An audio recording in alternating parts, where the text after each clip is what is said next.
Hello दोस्तों, नमस्कार। दिन भर की बड़ी खबर में सबसे पहले आपको बताएंगे जहां पर आखिर युद्ध के बीच इजराइल ने भारत से मांगे 1 लाख मजदूर। अब क्या प्लान कर रहे हैं नेतन्याहू? आखिर भारत से क्यों मांगा गया 1 लाख भारतीय मजदूर? दोस्तों सबसे पहले आपको बताएंगे। साथ ही साथ इतना ही नहीं, बताएंगे जहां पर खतरनाक आतंकी जमाल मूसा हुआ ढेर। जी हाँ, साथ ही साथ बताएंगे एयरपोर्ट को मस्जिद बना रहे थे, सबसे बड़े हवाई अड्डे पर पड़ी गई नमाज, छिड़ा नया विवाद। बताएंगे दोस्तों क्या है सबसे बड़ी खबर। साथ ही साथ बताएंगे जहां प्रधानमंत्री मोदी या सीएम गहलोत किसके चेहरे पर जनता देगी वोट, सर्वे में आया चौंकाने वाला जवाब। और साथ ही साथ देश भर में सस्ते दामों पर भारत आटा बेचेगी केंद्र सरकार, इस रेट पर मिलेगा सस्ता आटा। और किसानों की लगी लॉटरी, सरकार दे रही 15 लाख रुपए, बस ऐसे कर सकते हैं अप्लाई। दोस्तों एक से एक बड़ी खबर आपको बताएंगे, बने रहेगा वीडियो के अंत तक। लेकिन खबरों में आगे बढ़ने से पहले अपने भारत देश का दिल से समर्थन करते हैं आप लोग और मानते हैं कि मोदी जी हैं तो हर चीज मुमकिन है और भारतीय सेना पर पूरा भरोसा है। तो इस वीडियो को भी कर दीजिए लाइक, चैनल को कर दीजिए सब्सक्राइब, बेल आइकन दबाइए, साथ ही कमेंट बॉक्स में लिख दीजिएगा जय हिंद। जी हाँ दोस्तों, चलते हैं पहली और सबसे बड़ी खबर की तरफ, जहां युद्ध के बीच इजराइल ने भारत से क्यों मांगे 1 लाख मजदूर। अब क्या प्लान कर रहे हैं नेतन्याहू, बता दें। इजराइल और हमास के बीच युद्ध चल रहा है। युद्ध के बाद इजराइल की ओर से गाजा पट्टी पर बम बरसाए जा रहे हैं। इस बीच इजराइल ने भारत से तत्काल 1 लाख श्रमिकों की मांग की है। वॉइस ऑफ अमेरिका की रिपोर्ट के मुताबिक इजराइल की कंस्ट्रक्शन से जुड़ी कंपनियों ने सरकार से 1 लाख भारतीय श्रमिकों की भर्ती करने की अनुमति मांगी है ताकि 90,000 से ज्यादा फलस्तीनियों को रिप्लेस किया जा सके। 7 अक्टूबर को हमास की ओर से हुए हमले के बाद से फलस्तीनियों का काम करने का परमिट रद्द कर दिया गया है। इजराइल में निर्माण से जुड़ी कंपनियों में पारंपरिक तौर पर फलस्तीनी श्रमिक काम करते रहे हैं। 7 अक्टूबर को हुए हमले के बाद इन लोगों को काम से हटा दिया गया। इस कारण अब इजराइल में निर्माण के सभी काम पूरी तरह ठप हैं। जिन बिल्डिंगों का कुछ दिनों पहले तक लगातार निर्माण हो रहा था,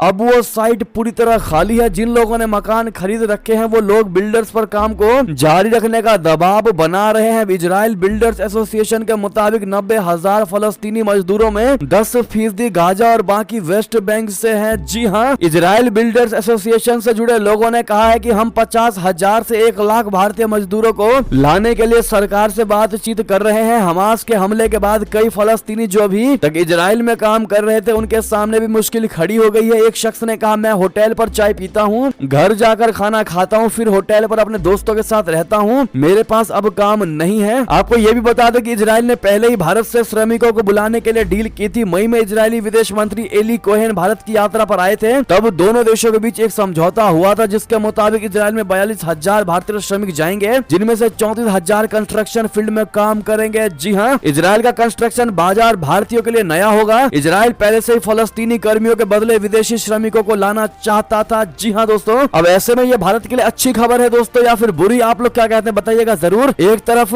देश के श्रमिकों के रोजगार का भी सवाल है, या विदेश में इस वक्त खास करके इजराइल बिल्कुल नहीं जाना चाहिए अपने मजदूरों को। आप लोग क्या कहते हैं दोस्तों, अपनी राय अवश्य दीजिएगा। बहरहाल ये सरकार का काम है, देखते हैं सरकार क्या कदम उठाती है। चलते अगली खबर की तरफ, जहाँ इसी से जुड़ी खबर, गाजा में इजराइल की बहुत बड़ी कार्रवाई। 24 घंटे में आईडीएफ ने हमास के 450 ठिकाने उड़ाए। खतरनाक आतंकी जमाल मूसा को कर दिया ढेर। जी हाँ, हमास और इजराइल के बीच हो रही जंग के 31वें दिन गाजा पट्टी में हमले तेज हो गए हैं। इजराइल डिफेंस फोर्सेस और इंटेलिजेंस सर्विसेज की तरफ से दावा किया जा रहा है कि उनके हमले में हमास के कई आतंकवादी मारे गए हैं। इनमें इजराइल में हुए हमलों के दौरान विशेष सुरक्षा अभियानों के लिए जिम्मेदार एक प्रमुख कमांडर जमाल मूसा भी शामिल है। आईडीएफ के प्रवक्ता डेनियल हगारी ने कहा है कि हमारी सेना ने गाजा पट्टी को 2 हिस्सों में विभाजित कर दिया है। फिलहाल नॉर्थ गाजा में बड़े पैमाने पर हमले किए जा रहे हैं। पैदल सेना टैंकों के साथ आतंकियों के ठिकानों को तबाह कर रही है। आम लोगों को नॉर्थ से साउथ गाजा की ओर जाने के लिए कहा जा रहा है, उसके लिए सेफ पैसेज दिया जा रहा है। हमास के खिलाफ इस जंग में इजराइल हर दांव आजमा रहा है। जी हाँ दोस्तों, साथ ही साथ अगर आपको ये बता दें कि अब तक की बात करते हैं तो इजरायली हमलों में फलस्तीनी नागरिकों की मौत का आंकड़ा 10,000 के पार हो चुका है और इनमें 4100 से ज्यादा बच्चे शामिल है। चलते अगली बड़ी खबर की तरफ, जहां जॉर्डन, यूएई और अब ईरान इजराइल हमास संघर्ष के बीच एक्शन में है। प्रधानमंत्री नरेंद्र मोदी जी, उन्होंने ईरान के राष्ट्रपति को क्यों किया फोन, आपको बता दें। इजराइल हमास जंग के बीच प्रधानमंत्री नरेंद्र मोदी जी ने कल ईरान के राष्ट्रपति सैयद इब्राहिम रईसी से फोन पर बात की। पश्चिम एशिया क्षेत्र में मुश्किल हालात और इजराइल हमास संघर्ष पर भी दोनों नेताओं ने चिंता व्यक्त की। प्रधानमंत्री कार्यालय यानी पीएमओ ने बताया कि दोनों देशों के नेता नेताओं के बीच हुए बातचीत का ब्यौरा देते हुए कहा कि प्रधानमंत्री नरेंद्र मोदी जी ने आतंकवादी घटनाओं, हिंसा और आम नागरिकों की मौत पर गहरी चिंता व्यक्त की। बता दें कि प्रधानमंत्री नरेंद्र मोदी जी इजराइल हमास संघर्ष के बीच ईरान के पहले यूएई, जॉर्डन और मिस्र के राष्ट्रपतियों से भी फोन पर बातचीत कर चुके हैं। जी हां, ईरान के राष्ट्रपति रईसी के साथ टेलीफोन पर हुई बातचीत में मोदी जी ने इजराइल फलस्तीन मुद्दे पर भारत के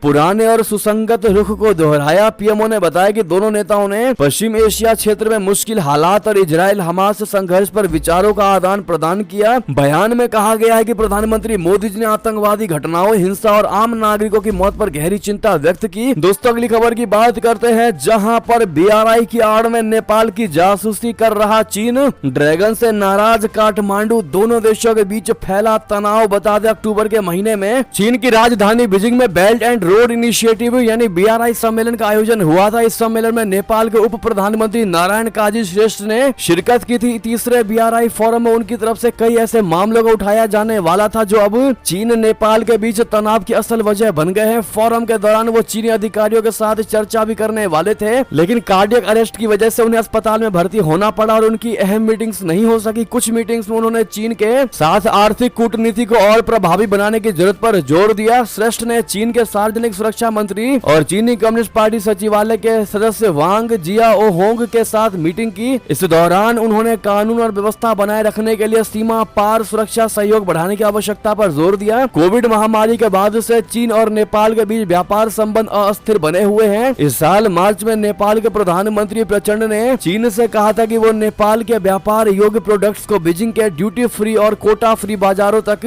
पहुंचने दे। जी हां, कई विशेषज्ञों का मानना है कि नेपाल के दुर्गम इलाके और अतिरिक्त आबादी के कारण इसकी उत्तरी सीमा पर निगरानी की कमी है। इसका फायदा चीन ने अपने मकसद के लिए उठाया है। इसके चलते चीनी अतिक्रमण और सीमा पर जासूसी के मामलों में भी वृद्धि हुई है। जी हां, अगली खबर की बात करें, जहां पर पाकिस्तान में कौन कर रहा है भारत के दुश्मनों को ढेर लुढ़कने के करीब है आतंकी सलाहुद्दीन और सईद। बता दें, पाकिस्तान में छिपे भारत के मोस्ट वांटेड आतंकी और उनके सहयोगियों के गिरने का सिलसिला अब तेज होता जा रहा है। 2-3 सप्ताह के अंतराल पर किसी न किसी आतंकी संगठन जैसे मोहम्मद डी कंपनी, लश्कर तैयबा, लश्कर जब्बर और लश्कर आई जंगी आदि समूहों के सदस्य मारे जा रहे हैं। विश्वस्त सूत्रों का कहना है कि इस बार भारत के टॉप मोस्ट आतंकियों के लुढ़कने का नंबर लग सकता है। हालांकि पाकिस्तानी आईएसआई ने उन्हें मजबूत सुरक्षा घेरा और बुलेट प्रूफ गाड़ियां मुहैया कराई हुई है, लेकिन साथ ही ये भी बता दिया है कि वे अपने ठिकाने से बाहर न निकले। इसके बाद से ही हिजबुल मुजाहिदीन के प्रमुख सैयद सलाहुद्दीन, जैशे मोहम्मद का सरगना मसूद अजहर और लश्कर तैयबा के प्रमुख हाफिज सईद खुद की जान पर खतरे की आशंका से डरे हुए हैं। रविवार को आतंकी ख्वाजा शाहिद उर्फ मियां मुजाहिद का शव बरामद हुआ है। पाक अधिकृत कश्मीर सेक्टर में मुजफ्फराबाद से लगभग 73 किलोमीटर दूर अतमुकाम तहसील में मियां मुजाहिद का शव मिला। नीलम घाटी में स्थित आर्मी कैंप में उक्त आतंकी का शव ले जाया गया। मियां मुजाहिद के बारे में कहा जाता है कि जम्मू कश्मीर में 2018 के दौरान सेना के सुंजवान कैंप पर हुए आतंकी हमले का मास्टरमाइंड ख्वाजा शाहिद था। जी हां दोस्तों, अब ऐसे में लगातार भारत के दुश्मन आतंकियों का ढेर होना कहीं ना कहीं इस बात को जन्म जरूर देता है कि आखिर भारत की मदद कौन कर रहा है, पाकिस्तान में कौन कर रहा है भारत के दुश्मनों को ढेर। आपको क्या लगता है दोस्तों? अपनी राय अवश्य दीजिएगा, कौन हो सकता है इसके पीछे। लेकिन जो भी हो, भारत के लिए बड़े ही खुशखबरी की ही खबर है। ऐसे में मोदी है तो मुमकिन है कहना मत भूलिएगा। चलते अगली बड़ी खबर की तरफ। जहाँ एयरपोर्ट को मस्जिद क्यों बना रहे हैं? फ्रांस के सबसे बड़े हवाई अड्डे पर पढ़ी गई नमाज, छिड़ गया नया विवाद। बता दे, फ्रांस की राजधानी पेरिस के चार्ल्स डी गॉल एयरपोर्ट के साथ एक नया विवाद छिड़ गया है। यहाँ पर एयरपोर्ट पर मुस्लिम यात्रियों के एक समूह के नमाज पढ़ने के बाद विवाद पैदा हो गया है। एयरपोर्ट की तरफ से इस घटना पर खेद जताया गया है। इस वाकया ऐसे समय में हुआ है दोस्तों जब देश की सरकार ने धर्म से जुड़ी बातों से दृढ़ता से निपटने की कसम खाई है। घटना की कई तस्वीरों को साझा किया गया है। इन तस्वीरों में देखा जा सकता है कि कैसे पेरिस के चार्ल्स डी गॉल एयरपोर्ट पर कुछ लोग नमाज पढ़ रहे हैं, वहीं कुछ लोग उनके पास बैठे हुए हैं। ये घटना एयरपोर्ट के डिपार्चर हाल में हुई है। कुछ यात्री जो जॉर्डन जाने वाली अपनी फ्लाइट का इंतजार कर रहे थे, उनकी प्रार्थना करने की तस्वीरें सामने आई हैं। जॉर्डन के लिए उड़ान भरने से पहले कई दर्जन यात्रियों को एक साथ प्रार्थना करते हुए दिखाया गया है। फोटोग्राफ्स ऐसे समय में आई है जब हमास और इजराइल के बीच युद्ध के बीच फ्रांस में तनाव बढ़ रहा है। फ्रांस के परिवहन मंत्री क्लेमेंट ब्यून ने एक्स यानी ट्विटर पर लिखा है कि हवाई अड्डे के अधिकारी नियमों को लागू करने के लिए पूरी तरह से प्रतिबद्ध हैं। जी हां दोस्तों, अगली बड़ी खबर की बात करें, जहां नाइजीरिया ने भारत को दिया तगड़ा वाला झटका। पाकिस्तान के दोस्त तुर्की से मिलाया हाथ, खरीदा अटैक हेलीकॉप्टर। बता दें, G20 शिखर सम्मेलन के दौरान भारत संग दोस्ती बढ़ाने का वादा करने वाले अफ्रीकी देश नाइजीरिया ने बड़ा झटका दिया है। नाइजीरिया की सेना ने बोको हरम उग्रवादियों से निपटने के लिए पाकिस्तान के दोस्त तुर्की से हाथ मिलाया है। नाइजीरिया की सेना ने तुर्की से अटैक हेलीकॉप्टर TAIT-129 अटैक खरीदा है। नाइजीरिया को 2 अटैक हेलीकॉप्टर मिल गए हैं। इससे पहले नाइजीरिया ने भारत के प्रचंड और ध्रुव हेलीकॉप्टरों में रुचि दिखाई थी, लेकिन उसने अब तुर्की से हेलीकॉप्टर खरीद लिया है। घातक ड्रोन के बाद तुर्की हेलीकॉप्टरों के मामले में पावर हाउस बनने के ताक में है। खबरों के मुताबिक नाइजीरिया की वायुसेना आधुनिकीकरण के लिए लंबे समय से प्रयास कर रही है। उसकी कोशिश है कि अफ्रीका में नाइजीरिया की सेना का प्रभुत्व बरकरार रहे। इसी वजह से उसने तुर्की के घातक हेलीकॉप्टर पर अपना दाव लगाया है। तुर्की और नाइजीरिया के बीच बातचीत 2 साल से चल रही थी। मिलिट्री अफ्रीका की रिपोर्ट के मुताबिक नाइजीरिया तुर्की से 6 TAIT-129 अटैक हेलीकॉप्टर खरीद रहा है। इसके लिए वो तुर्की को $4.5 करोड़ का भुगतान करेगा। बात करें अगली बड़ी खबर की, जहां पर तालिबान, बलूच, TTP, TJP पालतू सांपों ने ही पाकिस्तानी आर्मी को डसा है। दोस्तों 2014 के बाद सबसे बड़े संकट में फंस गई पाकिस्तान की आर्मी। बता दें दशकों से पाकिस्तान आतंकियों को पालता आया है, लेकिन सालों से पाले पोसे गए इन सांपों ने अब पाकिस्तान की ही सेना को डसना शुरू कर दिया है। आतंकियों के एक के बाद एक हमलों ने पाकिस्तानी सेना की कमर तोड़कर रख दी है और ताजा रिपोर्ट के मुताबिक पाकिस्तानी सेना 2014 के बाद से अपने सबसे खराब संकट का सामना कर रही है। जिन आतंकियों को पाकिस्तान ने भारत के खिलाफ हमला करने के लिए अफगानिस्तान की दुर्दशा के लिए दूध पिलाया, उन आतंकियों ने अब पाकिस्तान में ही हमले करने शुरू कर दिए हैं। पिछले हफ्ते 2 हमले ग्वादर में सेना के काफिले पर हमला, जिसमें 14 सैनिक मारे गए, और पाकिस्तानी वायुसेना के मियांवाली एयरबेस पर हमला इस बात का प्रतीक है कि आतंकियों के सामने पाकिस्तानी सेना कितनी बेबस हो चुकी है। 2014 में पाकिस्तानी सेना ने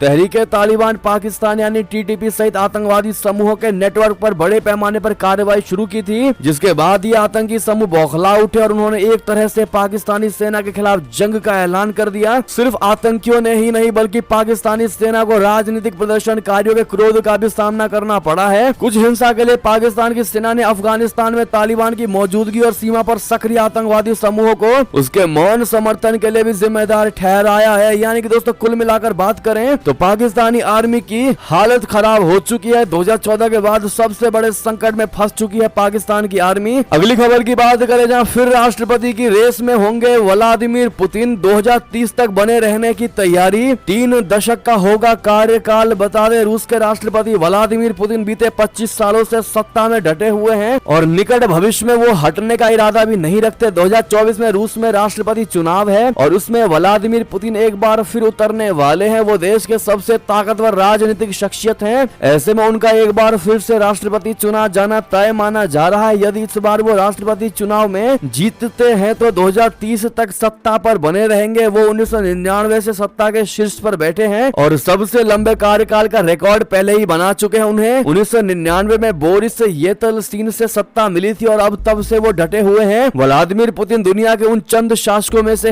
एक हैं जो बीते 2.5 दशक से सत्ता में बने हुए हैं। यूक्रेन पर बीते साल किए हमले के बाद से उनकी भूमिका अहम हो गई है। जी हाँ, क्या लगता है दोस्तों आपको अगली बार क्या राष्ट्रपति बने रहेंगे या बन पाएंगे व्लादिमीर पुतिन 2030 तक के लिए? क्या कहते हैं आप लोग बताइएगा जरूर। देखते हैं भारत की जनता की क्या राय है। अगली खबर की बात करें, जहां हिजबुल्लाह ने अगर किया इजराइल पर हमला तो हम देंगे इसका मुंहतोड़ जवाब। जी हाँ, अमेरिका ने दी ईरान को खुली धमकी। बता दें एक अमेरिकी अधिकारी ने ईरान और हिजबुल्लाह को आगाह किया है। इस अमेरिकी अधिकारी की तरफ से ईरान को आगाह किया गया है कि अगर हिजबुल्लाह इजराइल के खिलाफ जंग में कूदा और उसकी वजह से संघर्ष में विस्तार हुआ तो फिर अमेरिका की सेनाएं भी इस युद्ध में शामिल हो जाएंगी। ये प्रतिक्रिया दोस्तों ऐसे समय में आई है जब हिजबुल्लाह के मुखिया हसन नसरल्लाह की तरफ से पिछले दिनों भाषण दिया गया था। 7 अक्टूबर को हमास के इजराइल पर हुए हमले के बाद ये नसरुल्लाह का पहला भाषण था। इसमें उसने इजराइल और अमेरिकी को ताना मारा था। जी हाँ, अमेरिकी अखबार न्यूयॉर्क टाइम्स ने राष्ट्रपति जो बाइडेन के प्रशासन के अधिकारियों के हवाले से जानकारी दी है कि अमेरिका ने तुर्की सहित क्षेत्र में अपने सहयोगियों के जरिए ईरान और हिजबुल्लाह को संदेश भेजा है कि अगर वे इजराइल पर हमला करते हैं तो वो इसमें हस्तक्षेप करने के लिए तैयार है। अमेरिका के विदेश मंत्री एंटनी ब्लिंकन ने भी क्षेत्र में अमेरिकी सेना और नागरिक ठिकानों पर हमलों के खिलाफ चेतावनी दी है। साथ ही साथ अगली खबर की बात करें, जहां पाकिस्तान में आतंकवादियों की तरह कोर्ट लाए गए पूर्व PTI नेता फवाद चौधरी चेहरे को कपड़े से ढक कर ले गई पुलिस।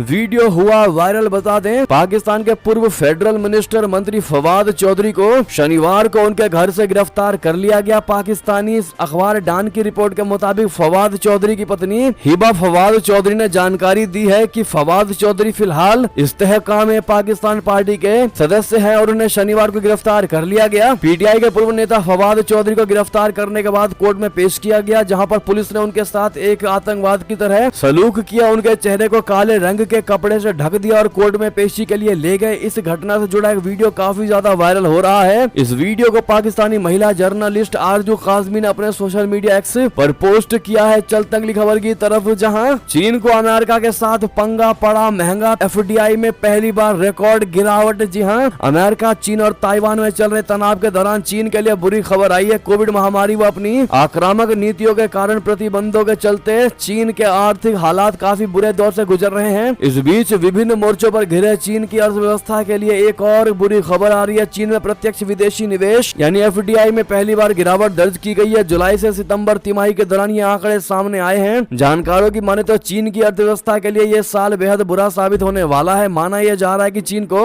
अमेरिका के साथ पंगा लेना भारी साबित हो रहा है। सेमीकंडक्टर मुद्दे पर अमेरिका के साथ तनाव और जासूसी विरोधी गतिविधियों में इजाफे कारण जोखिम और बढ़ता जा रहा है। जी हाँ दोस्तों, साथ ही साथ एक और खबर बता दें आपको, जहां प्रधानमंत्री मोदी या सीएम गहलोत किसके चेहरे पर जनता देगी वोट, सर्वे में आया चौंकाने वाला जवाब। बता दें, अपनी कलाकृतियों के लिए मशहूर राजस्थान राज्य में 25 नवंबर को विधानसभा चुनाव होने हैं, जिसके नतीजे 3 दिसंबर को आएंगे। क्षेत्रफल की दृष्टि से देश के सबसे बड़े राज्य में इस वक्त कांग्रेस की सरकार है और सीएम अशोक गहलोत ने दावा किया है कि उनकी वापसी इस बार भी निश्चित है और इस बार उन्हें 100 से ज्यादा सीटें मिलेंगी। तो वहीं बिना सीएम फेस के और प्रधानमंत्री मोदी की लहर के सहारे चुनावी दंगल में उतरी भाजपा ने कहा है कि एक बार फिर से यहाँ इतिहास दोहराया जाएगा और यहाँ पर कमल खिलेगा। लेकिन क्या सच में ऐसा ही राज्य की जनता भी सोचती है? बता दें, इस बात को जानने के लिए एनडीटीवी ने सीएसडीएस और लोक नीति के साथ मिलकर एक ओपिनियन पोल किया, जिसमें यह जानने की कोशिश की गई कि पीएम मोदी या सीएम गहलोत आखिर उसके दिल में क्या है। मालूम हो कि जनता से 2 प्रश्न किया गया था, जिसके जवाब में जनता ने हैरान करने वाला जवाब दिया। सर्वे के मुताबिक राजस्थान की 55% जनता केंद्र सरकार के कामों से पूरी तरह से संतुष्ट है, खुश है, सेटिस्फाइड है, जबकि 24% लोग काफी हद तक संतुष्ट और 8% लोग कुछ हद तक असंतुष्ट और 7% लोग पूरी तरह से असंतुष्ट थे। तो वहीं राज्य सरकार की बात करें तो राजस्थान की 43% जनता गहलोत सरकार से पूरी तरह संतुष्ट है और 14% जनता पूरी तरह से असंतुष्ट है। जी हाँ दोस्तों, साथ ही साथ जनता के बीच जब ये भी सवाल पूछा गया दूसरा कि मोदी या गहलोत किसका चेहरा देखकर करेंगे मतदान, तो जिसके जवाब में जनता ने 37% जनता ने कहा कि वो पीएम मोदी के चेहरे को देखकर वोट करेंगे। तो वहीं 32% लोग ऐसे थे जिन्होंने कहा कि वो सीएम अशोक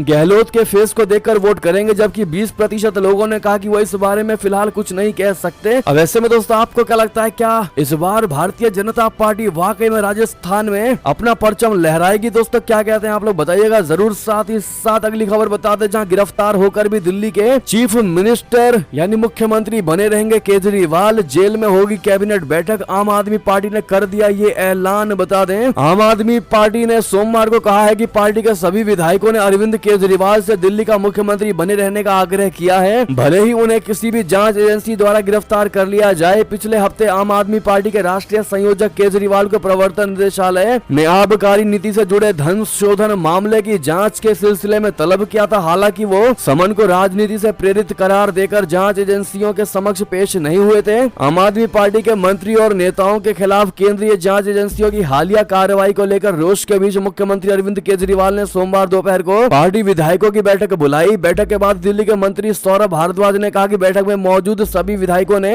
मुख्यमंत्री अरविंद केजरीवाल से कहा कि अगर वो गिरफ्तार भी होते हैं तो भी वो मुख्यमंत्री बने रहेंगे, क्योंकि दिल्ली की जनता ने सरकार चलाने के लिए उन्हें जनादेश दिया है। भारद्वाज ने संवाददाताओं से कहा कि इन सभी विधायकों की एकमत से राय थी कि भाजपा और प्रधानमंत्री नरेंद्र मोदी अरविंद केजरीवाल से डरे हुए हैं। भाजपा जानती है कि वो चुनाव के जरिए केजरीवाल को सत्ता से बाहर नहीं कर सकती और ऐसा सिर्फ साजिश रचकर ही किया जा सकता है। साथ ही साथ दोस्तों अगली खबर की बात करते हैं, जहां छत्तीसगढ़ के सीएम बघेल ने अमित शाह की चुनौती स्वीकारी, बहस के लिए मंच हुआ तैयार, गृह मंत्री का इंतजार। जी हां, छत्तीसगढ़ के मुख्यमंत्री भूपेश बघेल ने केंद्रीय गृह मंत्री अमित शाह की चुनौती को स्वीकार कर लिया है। उन्होंने गृह मंत्री से कहा कि मैंने आपकी चुनौती को स्वीकार किया है। इसके साथ ही सीएम भूपेश बघेल ने एक खाली सोफे का फोटो भी ट्वीट किया है, जिसमें 2 कागज चिपके हैं, एक पर अमित शाह का नाम लिखा है और दूसरे पर भूपेश बघेल का। दरअसल भूपेश बघेल ने ट्वीट किया कि गृह मंत्री श्री अमित शाह जी, जिस पंडरिया विधानसभा में आप मुझे काम पर बहस करने की चुनौती देकर गए थे, उसी पंडरिया विधानसभा में मैं जाकर आपकी चुनौती को स्वीकार स्वीकार किया है। आप तो अभी तक मंच, तारीख, समय नहीं बताया है, लेकिन जनता ने मंच तैयार कर लिया है। आप तारीख और समय बता दीजिए। दोस्तों आपको बता दें कि अमित शाह जी ने छत्तीसगढ़ में एक रैली की थी, जहां पर उन्होंने विकास कार्यों को लेकर सीएम भूपेश बघेल को बहस की चुनौती दी थी। अमित शाह की इसी चुनौती पर भूपेश बघेल ने पलटवार किया और उन्हें मंच पर आमंत्रित किया है। साथ ही साथ एक और खबर आपको बता दें, जहां खड़गे का केंद्र सरकार पर बड़ा हमला, कहा चुनावी राज्यों में पीएम के पहुंचने से पहले पहुंच जाती है सीबीआई, ईडी और इनकम टैक्स। जी हां, कांग्रेसी अध्यक्ष मल्लिकार्जुन खड़गे ने सोमवार को ईडी, सीबीआई और आयकर विभाग को नरेंद्र मोदी का जवान बताते हुए कटाक्ष किया और कहा कि प्रधानमंत्री जहां भी जाते हैं वहां पहले प्रचार के लिए इन एजेंसियों को भी भेजते हैं और फिर जाकर भाषण देते हैं। राजस्थान के जोधपुर में एक रैली को संबोधित करते हुए कांग्रेसी अध्यक्ष ने यह भी कहा है कि प्रधानमंत्री अब गरीबों के बारे में सोच रहे हैं, क्योंकि चुनाव आ रहे हैं। खड़गे ने प्रधानमंत्री द्वारा मुफ्त राशन योजना को 5 साल के लिए बढ़ाने की घोषणा के कुछ दिन बाद ही ये कटाक्ष किया है। खड़गे ने मोदी सरकार पर गरीबों को परेशान करने और अडानी जैसे अपने उद्योगपतियों दोस्तों का समर्थन करने का आरोप लगाया है। उन्होंने कहा कि बड़े बड़े कारखानों में जो लोग काम करते हैं वो गरीब करते हैं। आज अनुसूचित जाति को जो आरक्षण मिलता है, अनुसूचित जनजाति को जो आरक्षण मिलता है, पिछड़ी जाति को जो आरक्षण मिलता है, उसे बंद कराने के लिए ये बड़े बड़े सरकारी कारखाने को एक एक कर बीमार कर रहे हैं। ऐसे में दोस्तों अगर आप भी मानते हैं कि जब इन्होंने कुछ किया ही नहीं है तो इनको ईडी, सीबीआई से डरने की आखिर जरूरत क्या है, ऐसे बयान वही देता है जिसको डर रहता है कि उसने कुछ गलत किया। आपको क्या लगता है दोस्तों, अपनी राय अवश्य दीजिएगा। चलते एक और खबर की तरफ, जहां जल्द हो सकता है योगी के मंत्रिमंडल विस्तार का ऐलान, राजभर समेत कई पिछड़े नेताओं को मिल सकती है जगह। बता दें दिवाली का त्योहार नजदीक है और उससे ठीक पहले सोमवार को शाम 4:30 बजे के बाद उत्तर प्रदेश में मंत्रिमंडल के विस्तार होने को लेकर चर्चाएं तेज हो गई हैं। पार्टी सूत्रों की ओर से दावा किया जा रहा है कि कैबिनेट की बैठक के बाद मंत्रिमंडल का विस्तार किया जाएगा। आपको बता दें कि मंत्रिमंडल के विस्तार में ओम प्रकाश राजभर और दारा सिंह चौहान समेत कई बड़े चेहरे को कैबिनेट में जगह दी जा सकती है। बताया जा रहा है कि अगले साल 2024 में होने वाले लोकसभा चुनाव में खासकर पिछड़ों को साधने में जुटी बीजेपी इन वर्गों से आने वाले नेताओं को मंत्रिमंडल में जगह दे सकती है। जी हाँ, साथ ही साथ अगली खबर आपको बता दें, जहां देश भर में सस्ते दामों पर भारत आटा बेचेगी। केंद्र सरकार इस रेट पर मिलेगा सस्ता आटा। बता दें देश के लोगों को सस्ती कीमत पर केंद्र सरकार आटा उपलब्ध कराएगी। भारत आटा ब्रांड नाम से देश भर में सरकार आटा बेचने की योजना लॉन्च की है। केंद्रीय मंत्री पीयूष गोयल ने सोमवार को दिल्ली में आटा बेचने के लिए वाहनों को रवाना किया। मोबाइल वैन को हरी झंडी दिखाने के बाद केंद्रीय मंत्री ने सस्ता आटे के बारे में पूरी जानकारी दी। केंद्र सरकार द्वारा लॉन्च किया गया भारत आटा 27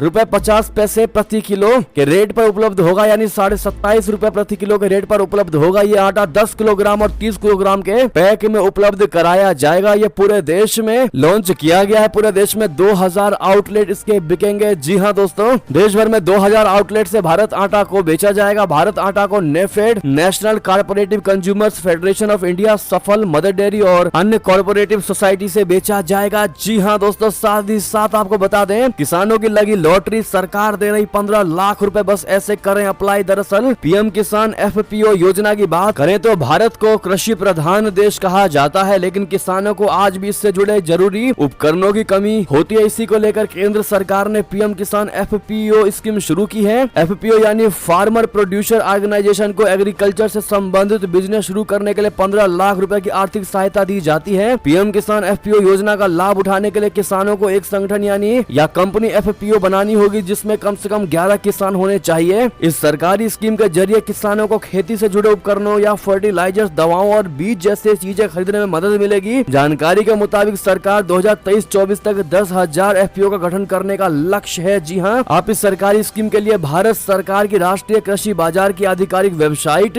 www.inam.gov.in से अप्लाई कर सकते हैं। जी हाँ दोस्तों,